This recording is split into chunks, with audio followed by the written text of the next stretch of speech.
அஸ்ஸலாமு அலைக்கும். Hi friends, எல்லோரும் எப்படி இருக்கீங்க? நாங்கள் போய் காலையிலே ஓட்டு போட்டுட்டு வந்துட்டோம். வெயிலுக்கு முன்னாடி போய் போட்டுட்டு வந்துட்டோம். பாருங்கள்,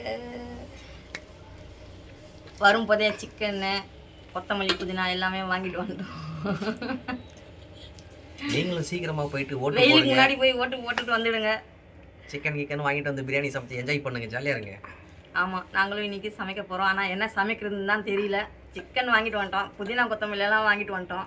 இனிமேல் தான் என்ன சமைக்கிறதுன்னு முடிவு பண்ணணும். சரி வாங்க, அப்படியே வீடியோக்குள்ளே ஒரு வழியாக என்ன சமைக்கிறதுன்னு முடிவு பண்ணிட்டோம். அப்படியே ஓட்டு போட்டுட்டு பஜாருக்கு போய் கொத்தமல்லி புதினா தான் வாங்கிட்டு வந்தோம்.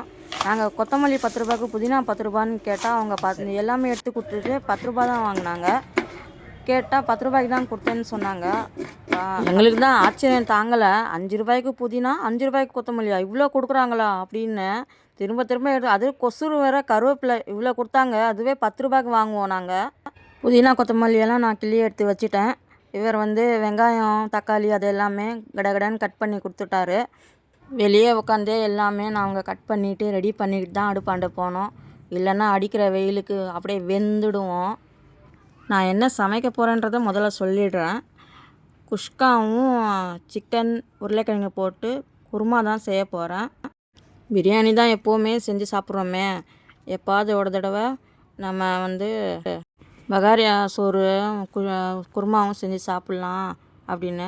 பகாரியா சோறு, குஷ்கா, அப்புறம் நெய்ச்சோறு, இப்படி நிறைய இடங்களில் நிறைய பேர் இருக்குது. கலர் போட்டு செஞ்சால் அதுக்கு பேர் குஷ்கான்னு சொல்லுவோம். கடைகள்லாம் விற்கும். அது நாம் கலர் போடாமல் செய்கிறோம். தக்காளியும் சேர்க்காமலும் செய்யலாம், தக்காளி சேர்த்தும் செஞ்சுக்கலாம். நான் முதல்ல குருமா தாளிச்சிடலாம் அப்படின்னு குருமா தாளிக்கிறேன். எப்பவும் போல் அடுப்பை ஆன் பண்ணி ஒரு கடாயை வச்சு அதில் ஒரு 4 டேபிள் ஸ்பூன் எண்ணெயை போட்டுட்டு லவங்கம், பட்டை, ஏலக்காய், பிரிஞ்சி இலை, இப்படி நம்மக்கிட்ட என்ன இருக்கோ அது எல்லாமே போட்டுக்கலாம். போட்டு பெரிய சைஸ் வெங்காயம் ஒரு 2.5 அளவு போட்டுக்கிறேன்னா போட்டு நல்லா வதங்க விடுறேன். வெங்காயம் எந்த அளவு வதங்கணுமோ அந்த அளவுக்கு நம்ம நல்லா வதக்கி விடணும். பாருங்கள், இப்படியெல்லாம் இருக்கக்கூடாது. இன்னுமே நல்லா விட்டு வைக்கணும். நல்லா வதங்க விட்டுக்கணும். வெங்காயம் பத்தலை, வதங்கின உடனே பார்த்தா கொஞ்சமாக ஆயிடுச்சு. சரின்னு திரும்பவும் ஒரு வெங்காயம் எடுத்து போட்டு திரும்பவும் வதங்கி விட்டேன். குருமாவுக்கு கொஞ்சம் எண்ணெய் கூடுதலாக தான் வேணும், அதனால் அந்த அளவுக்கு போட்டுக்கோங்க. சரி, அந்த அளவு போதும் வெங்காயம்னு நான் இஞ்சி பூண்டு பேஸ்ட்டு எடுத்து போட்டுக்கிறேன். ஒரு 2.5 ஸ்பூன் அளவு நான் இஞ்சி பூண்டு பேஸ்ட்டு போட்டுக்கிறேன். சின்ன ஸ்பூன் தான் நான் வச்சுருக்கிறது, அதனால் அதுலேருந்து ஒரு 2.5 ஸ்பூன் போட்டேன். இஞ்சி பூண்டு பேஸ்ட்டு பச்சை வாசனை நல்லா போகணும். எண்ணெய் நல்லா மிதந்து வரும், அப்போது தான் இஞ்சி பூண்டு பேஸ்ட்டோட பச்சை வாசனை போயிடுச்சுன்னு அர்த்தம். அதுக்கப்புறம் தான் நம்ம மற்றதெல்லாம் சேர்க்கணும். காலையில் ஒரு 10 மணிக்காக ஸ்டார்ட் பண்ணேன். கடகடன்னு சமைச்சிட்டு வெயிலுக்கு முன்னாடி உள்ளே போயிடலாம் அப்படின்னு. எங்கள் வீட்டில் கிச்சன் மட்டும் ஷீட்டு, அதனால் ரொம்ப வேக்காடாக இருக்கும். அப்படி அனல் அடிக்கும், நிற்கவே முடியாது. முடிஞ்சாலும் இப்போல்லாம் நான் கொஞ்சம் சீக்கிரமாகவே ஒரு 11:30 12 மணிக்குள்ளாரவே சமைச்சு முடிச்சுட்டு வந்துடுவேன் ஹாலுக்கு. இப்போது தக்காளி போட்டுக்கிட்டேன். 11 மணி வரைக்கும் தான் கொஞ்சம் நார்மலாக இருக்கும். 11 11:30 மணிக்கெல்லாம் அனல் அடிக்க ஆரம்பிச்சிடும். அதனால் கொஞ்சம் சீக்கிரமாக முடிஞ்ச வரைக்கும் சீக்கிரமாக சமைச்சி வச்சுட்டு உள்ளே போயிடுவேன். தக்காளி இப்போ நல்லா வதங்கணும். இப்போ ஒரு பாதி அளவு தக்காளி வந்துடுச்சு. பாருங்கள், இந்த அளவு முக்கால்வாசி வந்துடுச்சு. இப்போ நான் பச்சை மிளகாயை கீறி வச்சுக்கிறேன். அதுக்கு முன்னாடி புதினா போட்டுக்கிறேன். எடுத்து ஒரு கைப்பிடி அளவு புதினா எடுத்து போட்டேன். கூடவே கொத்தமல்லியும் போடணும், இல்லைன்னா கடைசியில் கூட போட்டுக்கலாம். குழம்பு தானே, ஒன்றும் பிரச்சனை இல்லை. அன்றைக்கி வெள்ளிக்கிழமை ஜும்மா, எந்த வேலையுமே நடக்கலை எனக்கு. சமையல் கட்டு நின்னாக்கா இந்த வேலை மட்டும் முடிச்சுட்டு உள்ளே போயிடலாம் அப்படின்னு கடகடன்னு செஞ்சிட்டு இருந்தேன். மூஞ்சி கூட கழுவலைங்கண்ணா, அப்படியே ப்ரஷ் பண்ணிவிட்டு அப்படியே வெள்ளிக்கிழமை ஆச்சு, சரி எல்லா வேலையும் முடிச்சுட்டு அப்படியே குளிச்சிக்கலாம் அப்படின்னு இருந்தேன்னா, வெயிலுக்கு முன்னாடியே போய் முதல்ல ஆளாக போய் ஓட்டு போட்டுட்டு வந்துடலாம் அப்படின்னு என்னை கூட்டின்னு போயிட்டார் அவர். போய் அப்படியே சமையல் கட்டில் நின்னவ தானா 11:30 ஆயிடுச்சு மணி. அதுக்கப்புறமா தான் வீடெல்லாம் மொழிகிட்டு எல்லா வேலையும் முடிஞ்சது. இப்போ இந்த மசாலாவுக்கு தேவையான அளவு நான் உப்பு போட்டுக்கிட்டேன்.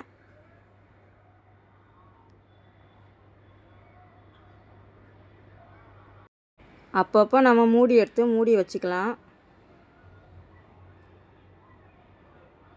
இப்போ பாருங்கள், நல்லா மசாலா எல்லாமே ஒன்று சேர்ந்து வந்திருக்கு.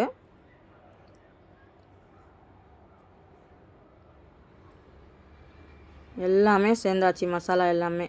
இப்போது இந்த நேரத்தில் நான் உருளைக்கிழங்கு எடுத்து போட்டுக்கிறேன். சிக்கன், மட்டன், பீஃபு எல்லாத்துக்குமே உருளைக்கிழங்கு தான் நல்ல காம்பினேஷன். அதனால் உருளைக்கிழங்கு போட்டால் தான் குருமா சூப்பராக வரும். கடகடன்னு அரிசியில் நான் தண்ணி எடுத்து போட்டுக்கிறேன். இல்லைங்க, நான் சிக்கன் கழுவிக்கிறேன் முதல்ல. அதே வீடியோ என் ஹஸ்பண்ட் தான் எடுத்தார். அவர் தான் காட்டியிருக்காரு. அரிசி நான் அளந்து எடுத்து வச்சுருந்தேன் தண்ணியில் போடலான்னு சமைக்கும்போது. அவர் காட்டினதால நான் கொஞ்சம் குழப்பமாயிட்டேன்.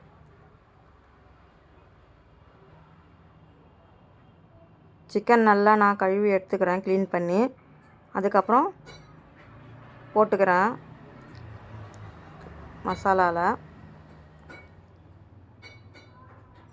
இப்போ நம்ம நல்லா கிளறி விட்டுக்கலாம்.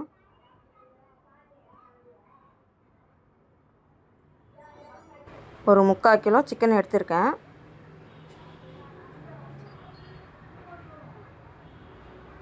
இப்போ நான் மசாலா எல்லாம் போட்டுக்கிறேன். மஞ்சள்தூள் ஒரு 1/2 டீஸ்பூன் போட்டுக்கிறேன்.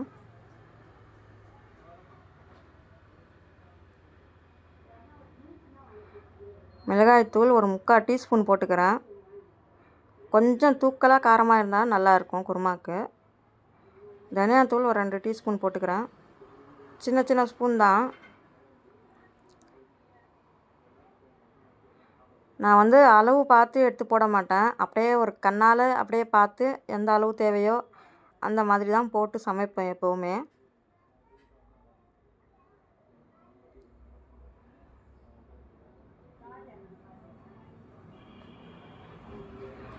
நல்லா மசாலாலையும் சிக்கன்னு ஊறி வந்திருக்கு. இப்போ கொஞ்சம் நேரம் நான் மூடி வச்சுக்கிறேன். ஒரு 5 நிமிஷம் நல்லா நம்ம மூடி வச்சுக்கலாம். இப்போது திறந்து பார்த்து பாருங்கள் எவ்வளோ தண்ணி வந்திருக்குன்னு. மசாலாலே நல்லா சிக்கன் வேகணும் கொஞ்ச நேரம். அதுக்கப்புறம் நம்ம கொஞ்சமாக தண்ணி போட்டுக்கலாம். ரொம்ப தண்ணியாக செய்யக்கூடாது குருமா. கொஞ்சம் கெட்டியாக இருக்கணும். அப்போ தான் ரொம்ப டேஸ்ட்டாக இருக்கும். அதுக்குள்ளே நான் இந்த பக்கம் கொஞ்சமாக மசாலா அரைச்சிக்கிறேன். ஒரு கட் பண்ணி வச்ச ஒரு 1/4 வெங்காயம் சேர்த்துக்கிறேன். அது கூடவே 1/2 மூடி தேங்காயும் இந்த மாதிரி கட் பண்ணி சேர்த்து அரைச்சிட்டு வந்துடுறேன். சிக்கன் முக்கால்வாசி வெந்து வரணும். அதுக்குள்ளே நான் இந்த பக்கம் சாப்பாடு செஞ்சிடலான்னு ஒரு டபரா வச்சிடுறேன் அடுப்பில். இப்போது நாம் சாப்பாட்டுக்கு தேவையான அளவு எண்ணெய் போட்டுக்கிறேன். லவங்கம், பட்டை, ஜாதிபத்திரி எல்லாமே போட்டுக்கிறோம். ஏலக்காய் அது எல்லாமே சேர்த்து போட்டு கொஞ்சம் நல்லா எண்ணெய் சூடாகி வரட்டும். ஒரு 3 வெங்காயம் கட் பண்ணி வச்சுருக்கேன், அது போட்டுக்கிறேன்.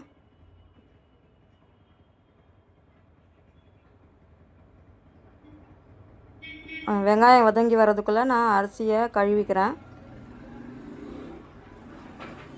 நல்லா ஒரு 3 தண்ணி போட்டு கழுவி எடுத்துக்கிறேன். அப்பப்போ நம்ம திறந்து பார்த்து வெங்காயம் வதங்கிடுச்சான்னு நல்லா பார்க்கணும், செக் பண்ணணும். இந்த பக்கம் குழம்பும் நான் கிளறி விட்டுறேன். சிக்கன் வெந்துடுச்சான்னு நம்ம அடிக்கடி பார்க்கணும்.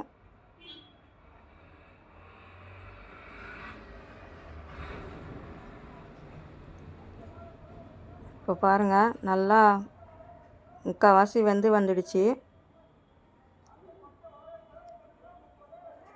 இன்னும் கொஞ்சம் இருக்கட்டும். இந்த பக்கம் வெங்காயம் வதங்கி வந்துடுச்சு. இப்போது இஞ்சி பூண்டு பேஸ்ட்டு போட்டுக்கிறேன். நான் ஒரு 3 டீஸ்பூன் இஞ்சி பூண்டு பேஸ்ட்டு போட்டுக்கிறேன். இப்போது நல்லா நம்ம வதங்கி வரணும். நல்லா பச்சை வாசனை போகணும் இஞ்சி பூண்டோட பேஸ்ட்டோட. அது வரைக்கும் நம்ம கிளறி விடலாம்.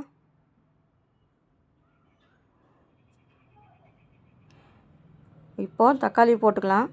தக்காளி, பச்சை மிளகாய், புதினா, கொத்தமல்லி எல்லாமே போட்டுக்கலாம்.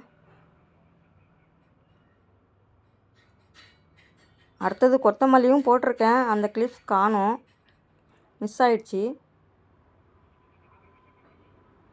இந்த பக்கம் சிக்கன் நல்லா வெந்து வந்துடுச்சு, முக்கால்வாசி வெந்து வந்துடுச்சு. இப்போது நாம் அரைச்சி வச்ச தேங்காய் பேஸ்ட்டு எடுத்து போட்டுக்கலாம்.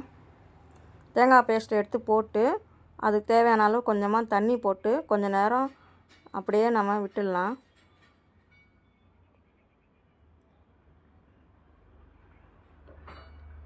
நல்லா மணமணக்கும் சுவையான சிக்கன் குருமா ரெடி ஆகிடும். இப்போ இன்னும் கொஞ்சம் நேரத்தில் ஜாரில் தேவையான அளவு கொஞ்சமாக தண்ணி போட்டு கழுவி போட்டுக்கிறேன்.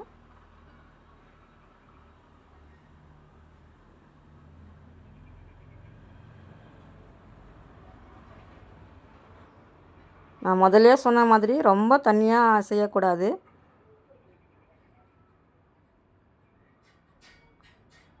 உப்பு கரெக்டாக இருக்கான்னு செக் பண்ணிக்கிறேன். கொஞ்சமாக உப்பு பத்தலை போட்டு அதுக்குள்ளே இந்த பக்கம் தக்காளியும் வதங்கி வந்துடுச்சு. இப்போ வீட்டிலே போட்டு வச்ச தயிர் போட்டுக்கிறேன். ஒரு டீஸ்பூன், பெரிய ஸ்பூன், அதனால் பாதி பாதியாக போட்டுக்கிறேன். இப்போ தேவையான அளவு உப்பு போட்டுக்கிறேன்.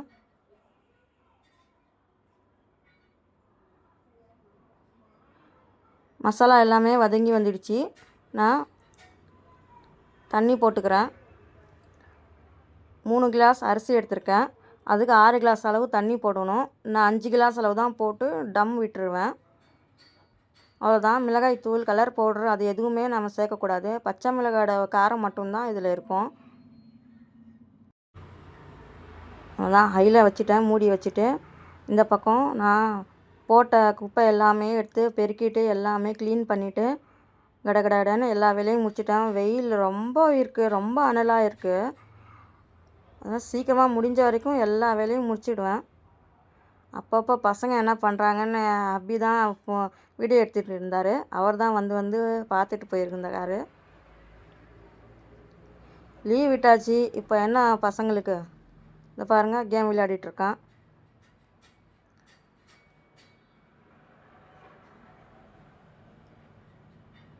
குழம்புக்கு கொத்தமல்லியை கட் பண்ணி போட்டு அவ்வளோதான், ஆஃப் பண்ணிட வேண்டியது தான்.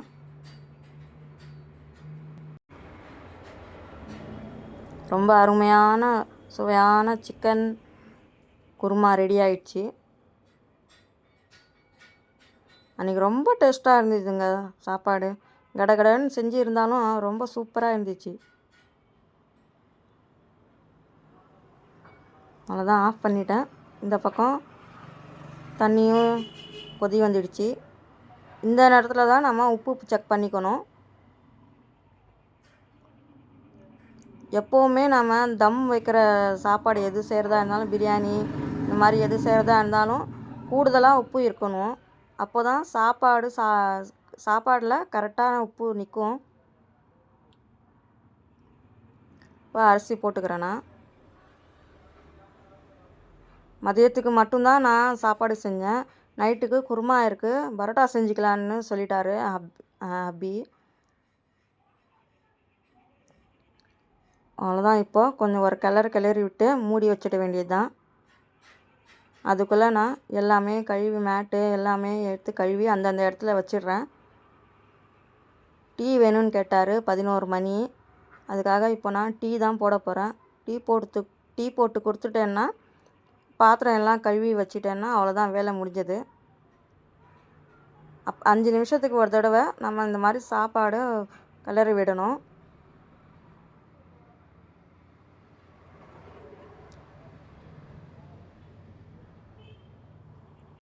எல்லா வேலையும் முடிச்சாதாங்க எனக்கு ரிலாக்ஸாக இருக்கும். அப்போ தான் போய் நிம்மதியாக உட்காருவேன்.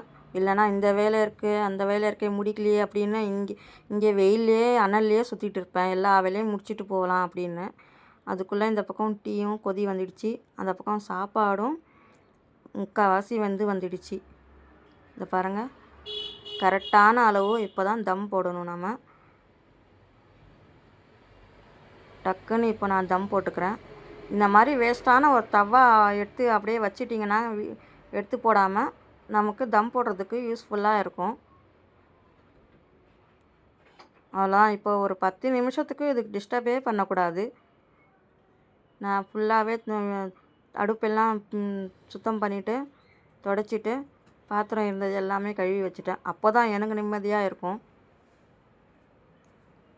இல்லைனா திரும்பவும் வந்து சாப்பிட்டதுக்கப்புறம் ஒரு 2 மணிக்கா வந்து நிற்கணும் இங்கே. இந்த பாத்திரம் கழுவிட்டேன்னா சாப்பிட்ட பாத்திரம் சாயங்காலமாக கழுவிக்குவேன். ஓகேங்க, நமக்கு 95 சப்ஸ்கிரைபர் இருக்கீங்க.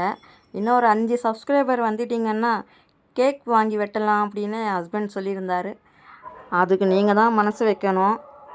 கண்டிப்பாக வைப்பீங்கன்னு நம்புகிறேன் நான். நாங்கள் போடுற வீடியோ உங்களுக்கு பிடிச்சிருக்கா? எந்த மாதிரியான வீடியோ நீங்கள் எதிர்பார்க்குறீங்க சொல்லுங்கள். அந்த மாதிரி வீடியோ போடுறதுக்கு நான் ட்ரை பண்ணுறேன். இந்த வீடியோ உங்களுக்கு பிடிச்சிருந்தா லைக் பண்ணுங்கள், ஷேர் பண்ணுங்கள், சப்ஸ்கிரைப் பண்ணுங்கள். முக்கியமாக சப்ஸ்கிரைப் பண்ணுங்கள். ஓகே ஃப்ரெண்ட்ஸ், அவ்வளோதான், வேலை முடிஞ்சது. கிச்சனை விட்டு பாய் பாய்ன்னு சொல்லிவிட்டு இப்போ போக போகிறேன். வெளியில் போய் ஹாயாக உட்கார போகிறேன் கொஞ்சம் நேரம். Okay, bye friends. அஸ்ஸலாமு அலைக்கும் வரஹ்மத்துல்லாஹி வபரகாத்துஹு.